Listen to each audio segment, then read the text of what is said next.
So today we are continuing on in a message series in the book of Daniel. We're actually going to be in chapter 6 of the book of Daniel. So if you have your Bibles, I want to encourage you to grab those and open them up to Daniel chapter 6. If you don't have a Bible, you can grab one from the seat in front of you.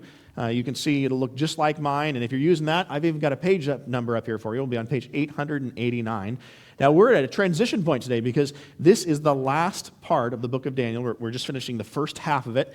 And this is the last part that is narrative-based. That is, that's telling the story of Daniel and his life and the kings and his friends who surrounded him. And so we've gotten to walk through that journey. If you've missed any of it, highly encourage you, go check out our website or YouTube and go look at some of our previous messages on that, because there's a lot of depth there, and you'll have enough to understand it today, but you could understand it a lot better with that help. From here on out, we're actually going to be going through prophetic visions that Daniel had over time. And so things are going to change tone a little bit, but it's going to be fascinating because we're going to get keynotes with each one of those prophecies to tell us this is the king who was ruling at that time. And because we've studied Daniel's life, we'll actually know kind of where Daniel was at as he had that vision and what was happening in his life. So before I go to our passage today, though, I want to ask you a question. Was there somebody, or is there somebody in your life who was a great spiritual mentor to you? Did you guys have somebody who, man, they just did life right? They loved Jesus deeply, and they lived for them first. And as you were trying to figure out, what does that actually look like? What would it be if I were to be a Christian and really live that way, that they really represented that to you? I want to share somebody in my life who was that way. I've got a picture up here. I had to scan it off the office wall this morning because I keep it in there. That's my grandparents, Lloyd and Lenore Pounds. And I was named after my grandfather because I was born on his 70th birthday. My parents thought I was going to be a girl, and so they had a lot of great girl names picked out, but no good boy names picked out. When they called my grandpa, they told him, the baby's been born, everything's okay, but it's a boy, so we got to think of new names. And he said, well, he was born on my birthday, so why don't you name him after me? And It's funny how life works, and never in my youth would I have guessed I would be a pastor, and yet that's where God led me. And my grandfather and grandmother built the Nazarene Church up on the hill here in town and ministered here for years, had a lot of deep friendships in this community. My father and uncle graduated high school here, and here I am years later, and God's brought it full circle, and I wasn't going to be a doctor like I thought I was. And what I want to point out with my grandparents, though, is I remember growing up, that I could always look at them, and it was crazy just how much they loved us. I mean, if I ever needed to talk to somebody, they would make time. I'm busy sometimes. I feel bad about it, but sometimes my kids want my attention, and I'm so overwhelmed by things that I struggle to give it to them. And I'm challenged by my grandparents' example of like, okay, I can do better at this. And I remember when we'd go stay at my grandparents, every time, when we were little kids even, we would have a Bible study every morning. They'd spend that time with us, and they would go and they would pray. And when they prayed, I'd never seen people pray like that. They would pray for about an hour a morning, and they prayed for everybody they knew. They knew all the prayer requests from their church, and they prayed for all of those people. They prayed for our country. They prayed for every kid and every grandkid by name. And my dad had a lot of kids, so that was a lot of work. And there was a lot to do, but it was always focused on other people. They would do nice things for their neighbors. Even when they were clear up in their 90s, they'd be the sweet neighbors that would go and bring you a care package, and they were trying to evangelize, the 70-something-year-old next door, that kid next door who's only 70 compared to them being in their 90s. And it was always focused on Jesus. And it's strange because, they grew up in the Depression, and my grandfather actually early on, before he went into ministry, he was starting a trucking company out of Colorado where he lived, and it was doing quite well, but God called him at his church to go have a different path, to go be a pastor. And so he left all that behind. He sold everything. He moved up to Idaho to go to Northwest Nazarene College at the time and trained there. And he had to go split firewood and bounce around asking people if he could get room and board for helping harvest a crop or whatever. It was a lot of by faith living. And the whole time they ministered, it didn't pay very well. They had to be bivocational. They had to build houses. They built the churches too. They weren't just, as a different kind of church planner. Not only did they expect you to bring people in, they actually expected him to go build the building and the parsonage while he was at it. And which, boy, it's good they're not asking me to do that. It wouldn't turn out as pretty. But I look at their example, and oftentimes I think, that it's such a blessing to have had that before me, especially as a kid. Because, boy, you look at the news, and you look at the media, and even you look around sometimes, and you see around you people who claim to be Christians, but who aren't really living it out. But to have that in your life, that legacy of being able to see there's somebody who actually lived with virtue. There's somebody who did it well. And boy, wouldn't it be great if I could do something like that in my life? And today, as we round out our story of Daniel's life, I think it's really easy to get caught up on the lion's den that we're going to discuss today. Spoiler alert. On the story of Daniel and the lion's den and God rescuing. And certainly God rescuing is a big part of this story. But something that really strikes me about this passage is to look over Daniel's life and the incredible amount of virtue that was in it. He lived for God first. Through the hardest of circumstances, he prioritized God first. He led in the kingdoms that he was a part of, but he also led by example among the Jewish kids that had been abducted and brought to Babylon with him years before. And you can see that lived out in Daniel's life. And that's such a key part of who he is and how this story moves forward. So let's go ahead and we'll take a moment in prayer. And then we're going to dive into our passage today. As I said, we'll be in Daniel chapter 6. And as usual, we'll read through that verse by verse. We'll stop and we'll discuss it. And I hope God will use that to bring it to life for you. But let's get our hearts in the right place before we begin. Heavenly Father, we thank you for this chance to come together and to study your word. Lord, this is a gift from you, what you have passed down through generations. And Lord, as we see this, we can see a legacy in it, a legacy of heroes in the Bible who simply did the right thing the right way time after time after time and bore fruit for your kingdom through it. Lord, let this example inspire us to do the same in our lives for your kingdom and for your glory. I pray in Christ's name. Amen. Okay, chapter 6, we're going to begin today with verses 1 through 5. It pleased Darius to appoint 120 satraps to rule throughout the kingdom, with 3 administrators over them, one of whom was Daniel. The satraps were made accountable to them so that the king might not suffer loss. Now Daniel so distinguished himself among the administrators and the satraps by his exceptional qualities that the king planned to set him over the whole kingdom. At this, the administrators and satraps tried to find ground for charges against Daniel in his conduct of government affairs. But they were unable to do so. They could find no corruption in him because he was trustworthy and neither corrupt nor negligent. Finally, these men said, we will never find any basis for charges against this man Daniel unless it has something to do with the laws of his God.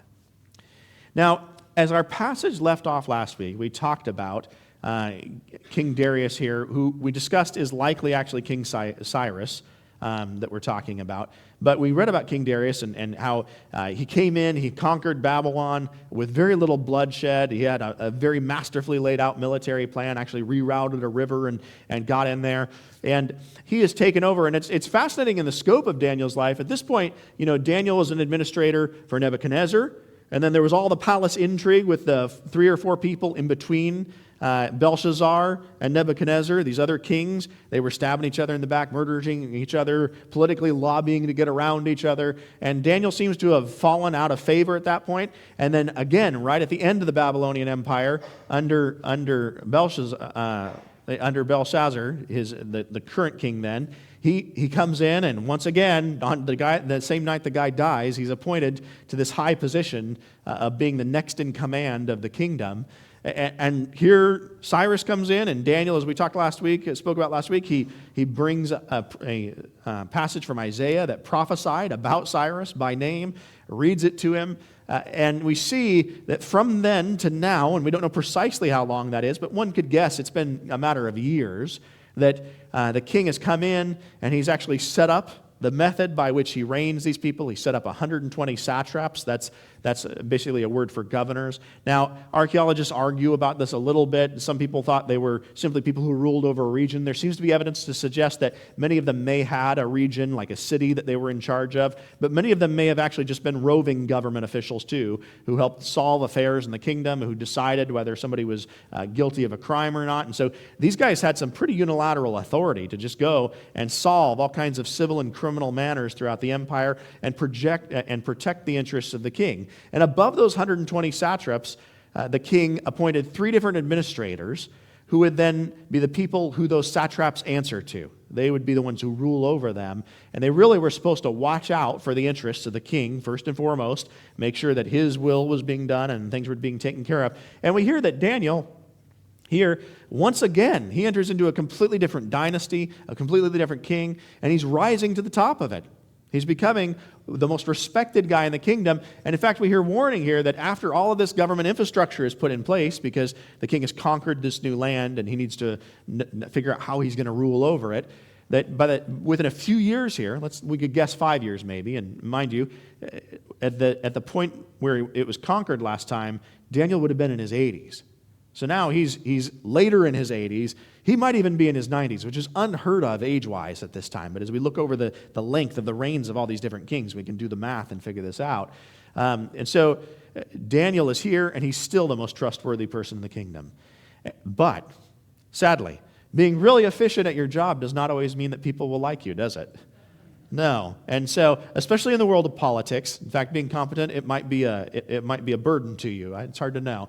It makes you more threatening to other people. And so we can see that these other satraps and these other administrators, they see Daniel, and they're thinking, man alive, we can see this guy's about to be in charge of all of us. And that's not okay. We need to figure something out to where he can't be in this position. And there's probably a variety of reasons for that. We know Daniel would have been in an ethnic minority, a religious minority. Also, Daniel just seems to be the wonder kid, even though he started here at age 12, and now when he's in his 80s or his 90s, he's just, through the power of God's Spirit and through his great obedience and wisdom, God is just blessing Daniel, and he always seems to have the right answers to the problems that are going on. And so he has a great deal of respect for that. And so as they look at his life, this really speaks to his virtue. Notice, they can't find a single thing he's done wrong. They can't figure out where he's governed wrong. They can't figure out where he's undermined the king or done something that was deeply immoral. I mean, talk about a life that's above reproach. Can you name a single politician in the modern times that doesn't have something said against them? Something they've done wrong? Some sort of scandal? It just seems like it's normal for us in our country to have that. And yet Daniel's being scrutinized by everybody else. Everyone in the whole government is gunning for him. And they, as they're talking about it, they finally come to realize, we're just never going to get this guy. He really is devoted to God. He really does watch out for the king. He's super smart. We're not going to trick him. So we probably need to come up with a way that'll leverage his faith. Because if there was one thing they knew for sure about Daniel, it was that he was going to be faithful to God. His track record clearly demonstrated this. Even if it means his death, he was going to follow God. And so they decide, this is the trap we need to spring. We need to do something related to his faith in God, where we can take that and we can leverage that against him and get him out of our way and take over. So let's go ahead and continue on now with verses 6 through 12, and we'll see what happens next. So these administrators and satraps went as a group to the king and said, "May King Darius live forever. The royal administrators, prefects, satraps, advisors, and governors have all agreed that the king should issue an edict and enforce the decree that anyone who prays to any god or human being during the next 30 days, except for you, your majesty, shall be thrown into the lion's den. Now, your majesty, issue the decree and put it in writing so that it cannot be altered, in accordance with the law of the Medes and Persians, which cannot be repealed." So King Darius put the decree in writing. Now when Daniel learned that the decree had been published, he went home to his upstairs room where the windows opened towards Jerusalem. 3 times a day he got down on his knees and prayed, giving thanks to his God, just as he had done before. Then these men went as a group and found Daniel praying and asking God for help. So they went to the king and spoke to him about his royal decree. "Did you not publish a decree that during the next 30 days, anyone who prays to any god or human being except to you, your majesty, would be thrown into the lion's den?" The king answered, "The decree stands in accordance with the law of the Medes and Persians, which cannot be repealed."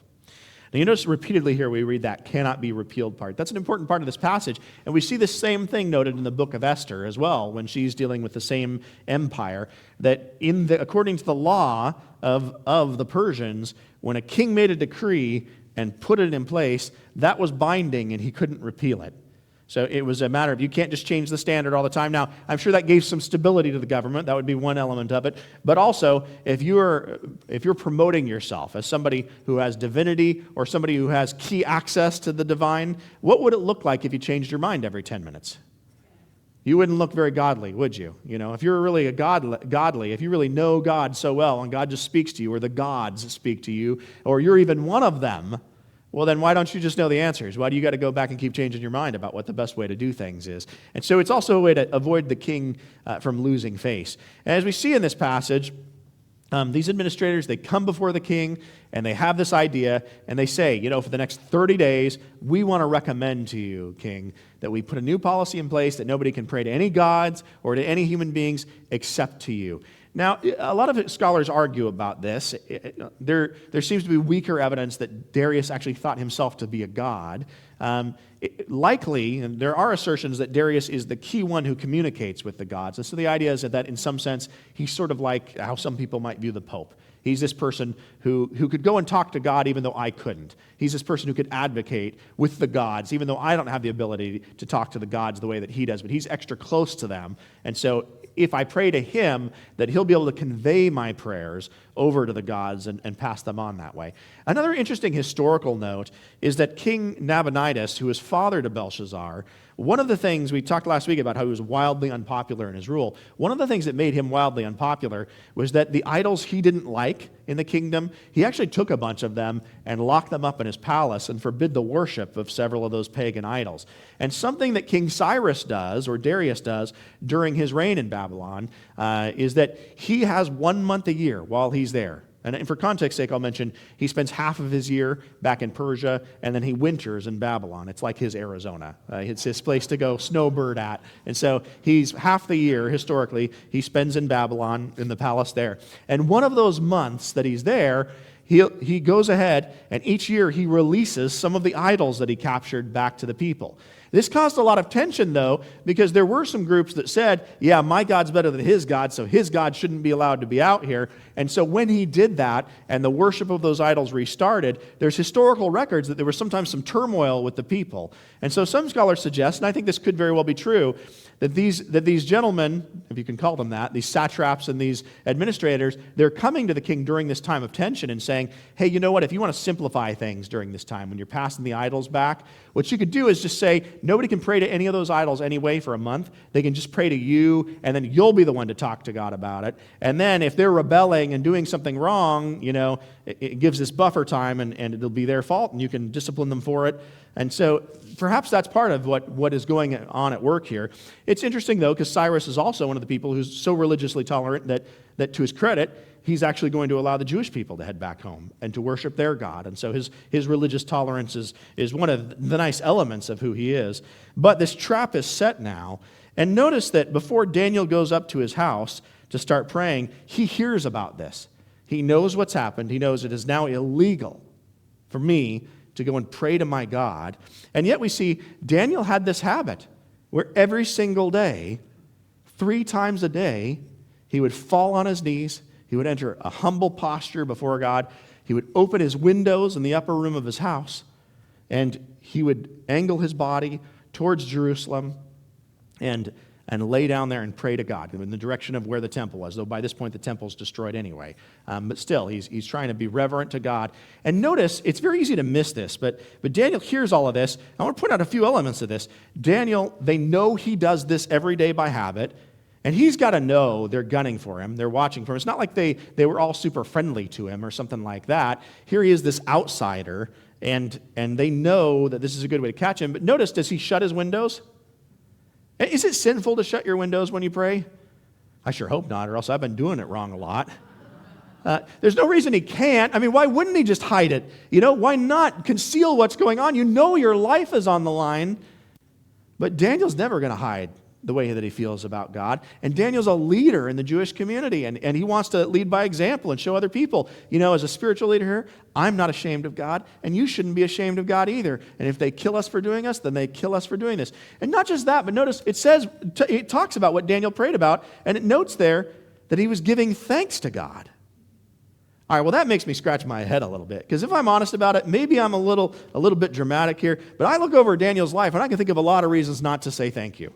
Right? Abducted from his parents at 12 years old, probably never sees them again, drug off to this kingdom where he's given 3 years to learn all of their languages and all of their science and all of their math, or else guess what? You get to go dig ditches for the rest of your life. Somehow he gets through that. He's supposed to eat idol food that he doesn't want to eat, and out of faithfulness to God, he decides not to, and yet he knows his life is at risk for making that decision. Not long later, in chapter 2, we see the king has a dream, and now Daniel's one of the wise men, and the king, because none of his wise men can explain the dream or tell him what the substance of the dream was, the king just says, guess what, wise men? Y'all get to die.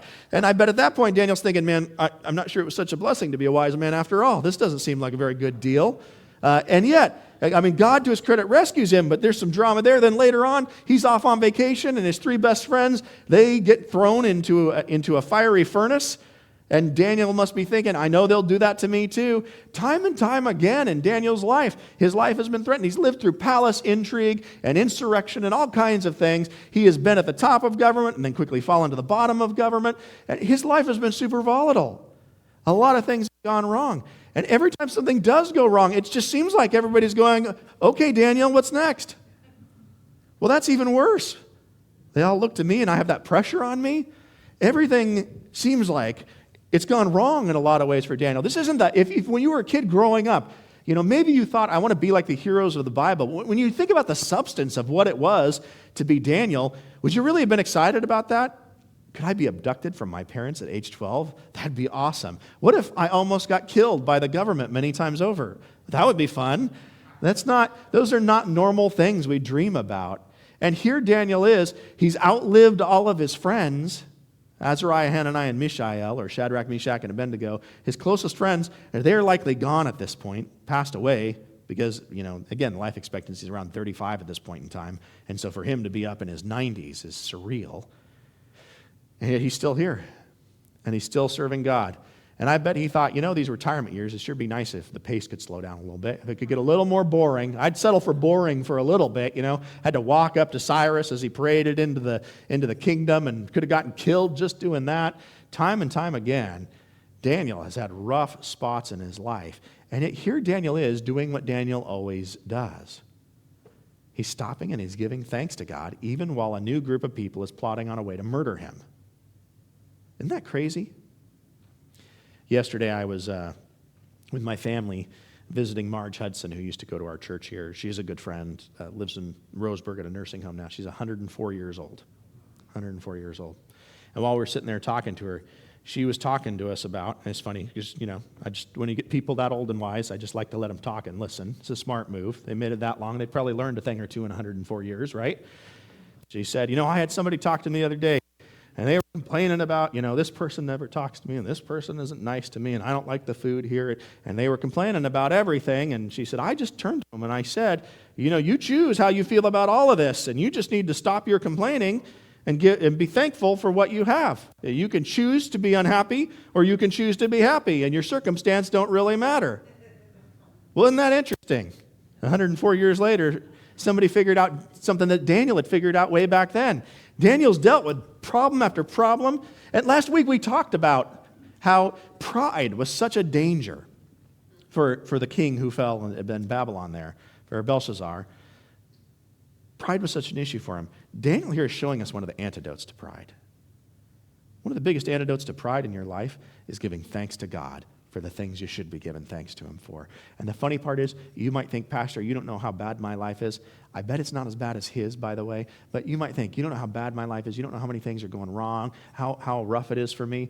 Let me just encourage you. You can choose to find things today to give thanks to God for. You can do that. And part of how Daniel sustained his stellar character over time was that willingness to show gratitude to God where gratitude is due.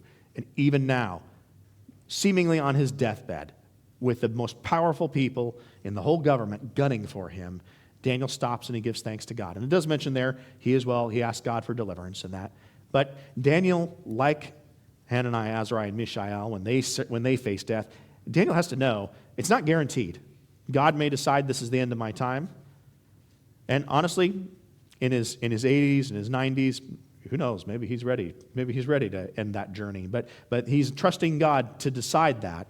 He goes, he prays, and as he's doing this in the same place, at the same time, in the same way, his character isn't going to be defeated by some government edict. Daniel goes ahead and he is seen by these men who are gunning for him. They see him, they're able to see what happens, and they go to the king and they ask, hey, you remember that document we talked about you signing a while back? Did you happen to sign that? Notice they start off with that question, and yeah, the king says, yes, I did. Yeah, the unrevocable document. Yeah, the unrevocable document. Well, we need to tell you then. Your buddy Daniel, who you like so much, he wasn't praying to you. He was praying to his God. He was talking to him instead. And here we can see the trap is sprung. Now, the king knows Daniel has done this. The king didn't see that this was coming, but you can bet that the king has the wisdom to know that these guys, this was their ploy to get Daniel out of play and to remove him. And so they say, go throw him in the lion's den, go punish him in this way, and the king seems stuck. So let's see, as the story continues here in verses 13 through 18, what happens. Then they said to the king, Daniel, who's one of the exiles from Judah, pays no attention to you, your majesty, or to the decrees you are putting in writing. He still prays 3 times a day. When the king heard this, he was greatly distressed. He was determined to rescue Daniel and made every effort until sundown to save him. Then the men went as a group to King Darius and said to him, remember, your majesty, that according to the law of the Medes and Persians, no decree or edict that the king issues could be changed. So the king gave the order, and they brought Daniel, and they threw him into the lion's den. The king said to Daniel, may your God whom you serve continually rescue you. A stone was brought and placed over the mouth of the den, and the king sealed it with his own signet ring and with the ring of his nobles, so that Daniel's situation might not be changed. Then the king returned to his palace and spent the night without eating and without any entertainment being brought to him, and he could not sleep. Okay, so these guys, as we talked about, they come to the king and they express, that rule you made, funny thing happened. Daniel, your favorite guy, that guy you trust so much, good old Daniel, he did not follow through with it. And notice also the way they describe him. They're intentionally being insulting in the term they use. In verse 13, they say, Daniel, who is one of the exiles from Judah. Not Daniel, who's the most trusted guy in your kingdom, who's been the most trusted guy in 3 different kingdoms, who's so respected by, none of that. They're like, that slave of our slaves, that guy, that kind of worthless guy over there, Daniel, he went ahead and prayed, and he did all this, and boy, you should be concerned about it. And here are all these government officials. We don't know if all of them are actually there physically, but it's with the support of every single other member of that government, the 120 satraps plus the 2 administrators, all coming forward to the king and saying, oh boy, well, about this. And the king, to his credit, he knows he's kind of stuck here. He's not allowed to revoke the law. He said that this would happen, and he goes to his experts and asks for counsel on, is there any way I can rescue Daniel? He's chasing around leads until sundown, but ultimately it doesn't work. And as if on cue, those same leaders, those same politicians show back up, and they remind him, that law wasn't revocable. And it's sundown, and, if you're going to do what you say and be a just king, well, then I guess you're going to have to go throw Daniel in that lion's den. Now, they describe the lion's den. They make reference to it, but they don't deeply describe it. We've actually found archaeological ruins of these sort of things in kingdoms such as Babylon. And typically, they would dig a big pit in the ground, and it would have kind of a circular shape, and they'd have it to where they could put a stone over the top of it to cover it up. And they'd actually capture these lions. They'd have them imported and spend a fortune getting them there. They'd feed them for a while. And then often there would come a time where the best warriors and the king and the royal family would all get together. They'd actually release the lions, and then they would go hunt them for sport. And that would be one of the ways of showing what a mighty king you are, because, we got together and killed these cats together and had this power. But in the meantime, you've got to feed them. And so we see the king looked for his way out. He couldn't find it. And you can see he's hoping that Daniel's God can do something about this. He says in verse 16, "May your God whom you serve continually rescue you." He sees Daniel does, and it's interesting because his heart is really sinking for Daniel. You get that sense this isn't what he wanted, and yet he set it in motion. By accident, he was tricked by his own men, and now he's doing it. So Daniel's taken, he's lowered into that den, the stone's put over the top of it, and then the king has his seal and his governor's seals put around that in order to signify it can't be moved. And this might actually be an effort to protect Daniel, because given the chance, the other politicians, there's no law saying they can't stand there all night and throw stakes down on the floor next to Daniel and try to make sure the lions do something. But they have this thing sealed, and they have to wait till morning. And notice how much the king really appreciates Daniel. I mean, here is this older guy, maybe sort of a grandpa figure in his life, somebody who's really been wise and given good direction, and he's so concerned. He doesn't eat. He doesn't bring in any entertainment. He doesn't do all these things a king can do. He doesn't even sleep all night. And it's funny because as we move forward in the passage, you'll notice Daniel seems to be much more relaxed about all of this. I can't help but think Daniel might have been able to actually sleep a little bit himself, even though the king couldn't. You might say he took a cat nap. I couldn't help myself. Yeah, it was almost a Josh-level pun. He's really good at those dad jokes. So, but Daniel actually seems quite relaxed about the situation, despite the fact that there is death and doom laying all around him, and he may die, and yet the king is stressed out all night. He's thinking, what am I going to do? How am I going to handle this if this guy gets killed? But not just that. Imagine being in the king's place. All of your officials, whose one job is to watch out for your interests, they've gone and they have tricked you. They've gone out of their way to trick you and to lie to you and to get you to do something that would hurt your interests. They know you like Daniel, but they want him gone anyway. What do you do with your whole government structure at that point as the king? That's a scary thing too. Even if Daniel dies, still, what do I do then? Or what if he lives? What do I do then? Well, we'll see. He comes up with a solution. So let's see how things move forward. We'll finish out with verses 19 through 28. At the first light of dawn, the king got up and hurried to the lion's den. When he came near the den, he called to Daniel in an anguished voice, "Daniel, servant of the living God, has your God, whom you serve continually, been able to rescue you from the lions?" Daniel answered, "May the king live forever. My God sent his angel, and he shut the mouths of the lions. They have not hurt me, because I was found innocent in his sight. Nor have I ever done anything wrong before you, your majesty." The king was overjoyed, and he gave orders to lift Daniel out of the den. And when Daniel was lifted from the den, no wound was found on him, because he had trusted in God. At the king's command, the men who had falsely accused Daniel were brought in and thrown into the lion's den, along with their wives and children. And before they reached the floor of the den, the lions overpowered them and crushed all their bones. Then King Darius wrote to all the nations and peoples of every language in all the earth, "May you prosper greatly. I issue a decree that in every part of my kingdom, people must fear and revere the God of Daniel. For he is a living God, and he endures forever. His kingdom will not be destroyed. His dominion will never end. He rescues and saves. He performs signs and wonders in the heavens and on the earth. He has rescued Daniel from the power of the lions." So Daniel prospered during the reign of Darius and the reign of Cyrus the Persian. Now that last verse, I want to draw attention to this. This is the verse I mentioned last week where we see Darius and Cyrus in the same sentence together. It's important to note that this could be translated in two ways. The way that it is during the reign of Cyrus, during the reign of Darius and Cyrus the Persian. So it could be read that way, as if these were two distinct people, but it also, and this is used earlier in the book of Daniel in the same form, it's translated that way, or it could be in the reign of Darius, even Cyrus the Persian. So it could also be a reference to this being the name for both of them. And depending on what your beliefs are about who Darius is and who Cyrus is and where the overlap is there. Like I said, it could be Cyrus's head general too, but that doesn't make the most sense in context. They were the same age during the invasion. It seems like Darius, which often means just another name, it means a ruler in terms of its definition. That may be a shorthand name for the king that's being used here.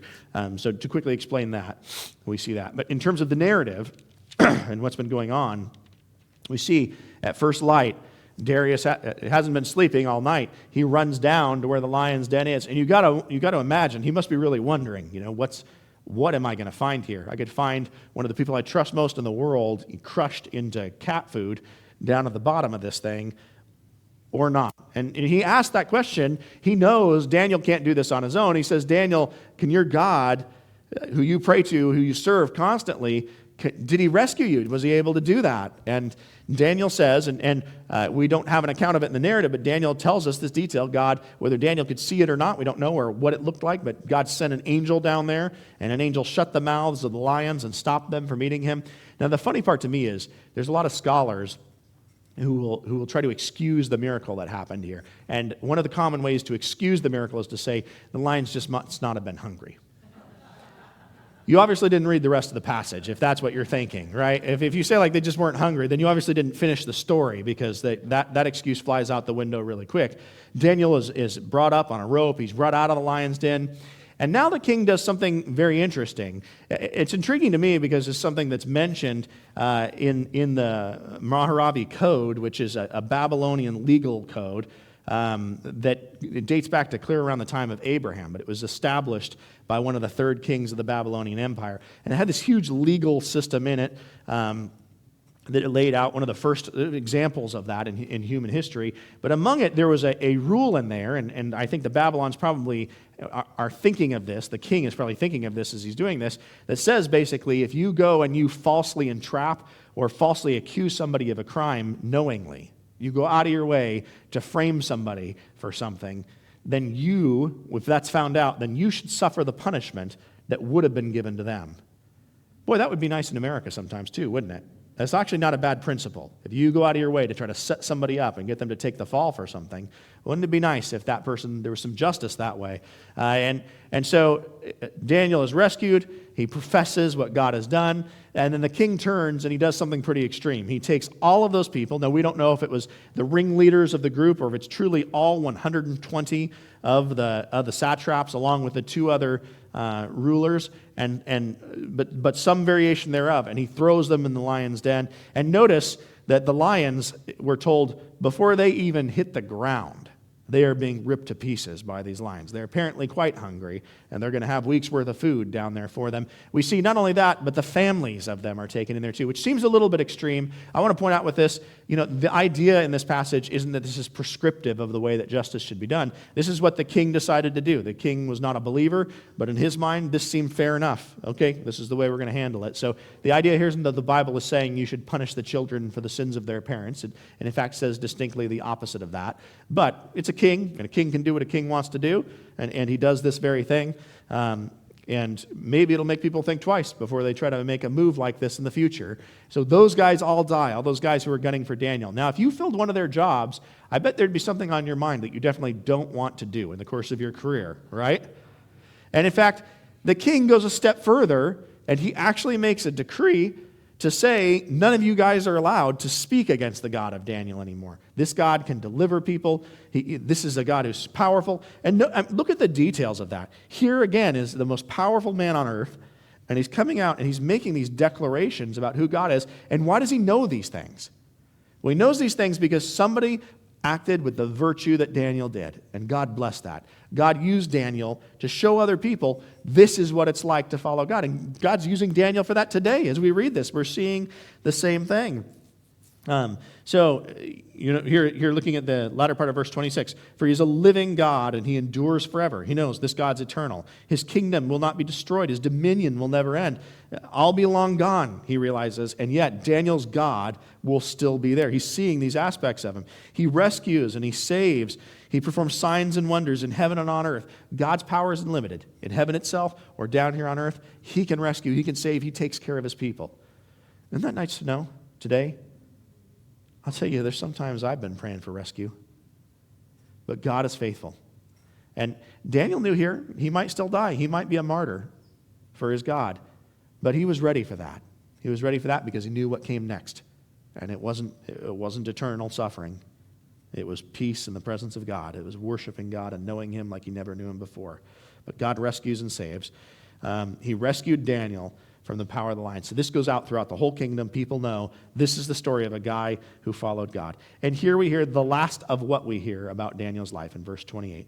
So Daniel prospered during the reign of Darius and of the reign of Cyrus the Persian. So Daniel goes on and actually seems to have some peace at the end of his life. He's in this respected position, and we presume he finishes out his years at this point. We don't hear what happens to him afterwards, but again, when you're in your 80s or 90s, especially in an era without modern medicine, it doesn't take much to get you to the finish line, does it? And so that's where Daniel's at. I want to point out to you with Daniel's life, I just think this is so interesting. Often we look at this, we often look at this story as in sort of compartmentalized way. And yes, certainly we see through it, and I hope you take courage from the fact that God can rescue you. That's a key part of who Daniel is, or who God is. But notice in Daniel's life, throughout the entirety of the narrative, as we look at it, this is the last we're going to hear about him and his life, the story of his life.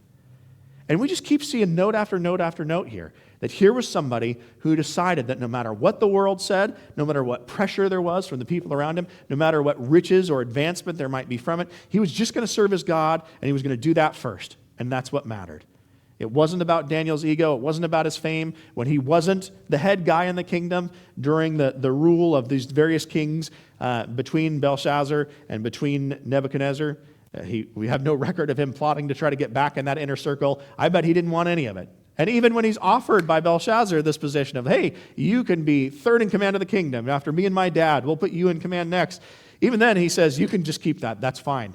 He's not glory-seeking. He's not after the throne. He's just living for God shamelessly, focusing his life on him. And I bet there were plenty of times that he wished he could be back home in Israel, that he could be there and know what happened to his family. He might have even had siblings, if he had brothers and sisters. Wouldn't you wonder at age 12 when you were abducted, whatever happened to them?